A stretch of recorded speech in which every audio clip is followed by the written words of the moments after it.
Hey, this is John Fred from Blackstone Cherry, and we're on our bus right now, parked outside a place in York, England, that we're fixing to play tonight. Kind of go back a little bit, our first album was released in 2006, and it was produced by my father, Richard Young, who is in the Kentucky Headhunters, and it was a very awesome, cool thing we got to do with my dad, and of course everybody in the band, being Chris and John and I, we all write the songs together. So it makes it very, it's not one track. It's very multi-dimensional, and especially when my dad produced the first album with us, and our local engineer back home, David Barrick. Dad brought a lot of things to the table because before the Headhunters were big country and southern rock musicians, they had their own band called Itchy Brother back in the 70s, and they were just like, man, they were awesome. I mean, the stuff you can listen to, it sounds like a southern rock Led Zeppelin. And what's really funny is that my dad called up to Atlantic Records one day, and he goes, hey, he's like, we're this band, yada yada, can somebody come down here and check us out on our farm in Kentucky? And this guy answered the phone named Mitchell, and this was like 1 in a billion. So he's like, yeah, I'll come down and check you out. Well, Mitchell is your typical New Yorker. He's never really been to the city, and he comes down to this farm, and he checks out the Itchy Brother guys. He falls in love with them.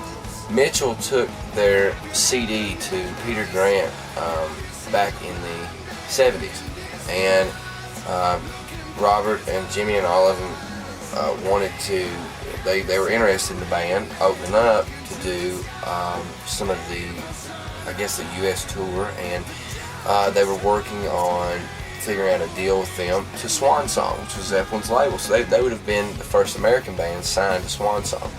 Unfortunately, John Bonham passed away, which was a major tragedy, and it didn't happen the way that they wanted it to. But Mitchell stuck it out with Itchy Brother, and through the 70s and 80s and 90s. In 1989, the Headhunters got a deal with Polygram, Mercury Records in Nashville, and they blew up. So, they're definitely a huge inspiration and influence, and to us, I mean, to so many bands that are, that still listen to the Headhunters, and I mean, there's so many kids that come up to us, like over here and in America, they're like, your dad and your uncle Fred are in the Headhunters, and like, yeah, they're like, man, that's awesome, dude. So, definitely, I think the biggest way that they have influenced us, not just as musicians but as humans, because they're both great people, and ever since I was 5, I was going out on the road with them, and I was seeing things I shouldn't have seen when I was 5 years old. So I definitely figured out this is what I wanted to do, and just also too, I mean, Chris and Ben and John, it's like they're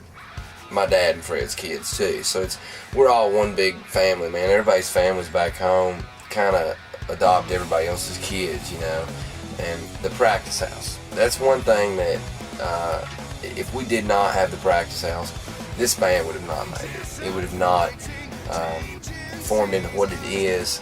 And I mean, it's definitely growing up in that house and being able to look up on the walls and see Janis Joplin, Aretha, and Thin Lizzy, and Robert Johnson, and just every great artist that has ever played on a stage. The Headhunters let us use that house, so I mean, it's been a big help to us, and it definitely molded the way that we sound in the house. So.